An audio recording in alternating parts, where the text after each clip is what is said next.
Have you ever wondered what it feels like to hear the voice of God? To walk through parted seas, to lead a nation from slavery to freedom? This is the story of one man, a man born with no power, no hope, yet chosen by the Almighty, a man who spoke with God and changed the world. This is the story of Moses. Long ago, in the mighty land of Egypt, Pharaoh ruled with an iron fist. The Israelites, once honored guests, had become nothing more than slaves, beaten, broken, and growing in number, and Pharaoh feared them. So, he gave a terrible order: kill every Hebrew baby boy. But in the Hebrews was a woman named Jochebed. She gave birth to a beautiful son, and she knew this child was different. She hid him for as long as she could, until the day came when she could hide him no longer. So, she wove a basket, sealed it with pitch, and with trembling hands, she laid her baby among the reeds of the Nile River. But God was watching. The daughter of Pharaoh came to bathe and saw the basket.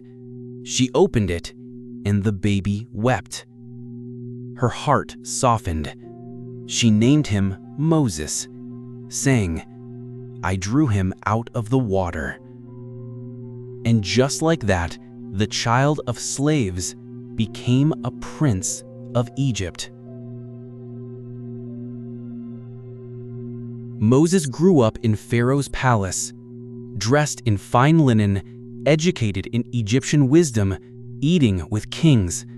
But in his heart, he knew he was not Egyptian. One day, he saw an Egyptian beating a Hebrew slave. Something inside him snapped. He struck the man and killed him. Word spread fast. Moses fled out into the desert of Midian, far from palaces, far from power. He became a shepherd, married a woman named Zipporah, lived a quiet life. 40 years passed.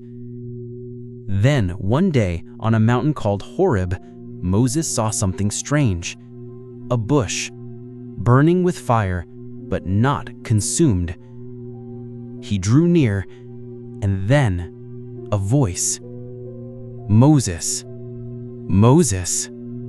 "Here I am," he replied. The voice said, "Take off your sandals, for the place you stand is holy ground." It was God. And he said, "I have heard the cries of my people. Go, I will send you to Pharaoh. You will bring my people out of Egypt." Moses was stunned. "But who am I to do this?" he asked. And God answered, "I will be with you." Moses returned to Egypt, trembling, uncertain, but not alone. His brother Aaron walked beside him. Together they stood before Pharaoh, the most powerful man on earth, and spoke the words of God. "Let my people go." Pharaoh laughed, and so began a contest between an earthly king and the King of Kings. The plagues came one by one. The Nile turned to blood. Frogs invaded every home. Gnats, then flies filled the air. Livestock dropped dead. Boils broke out on man and beast.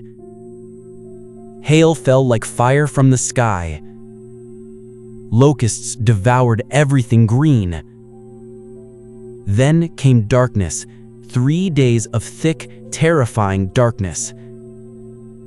Still, Pharaoh's heart was hard.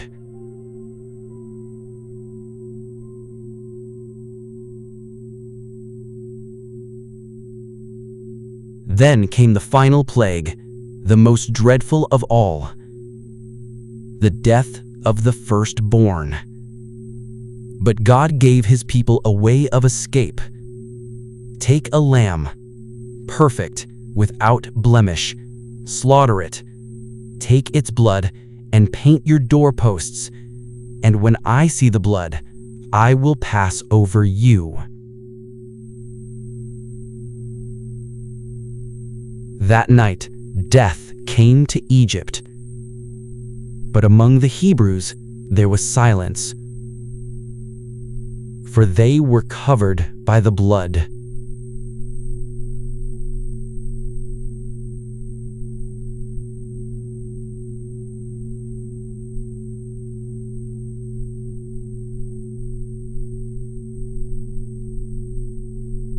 Pharaoh finally broke. "Go," he shouted. "Leave.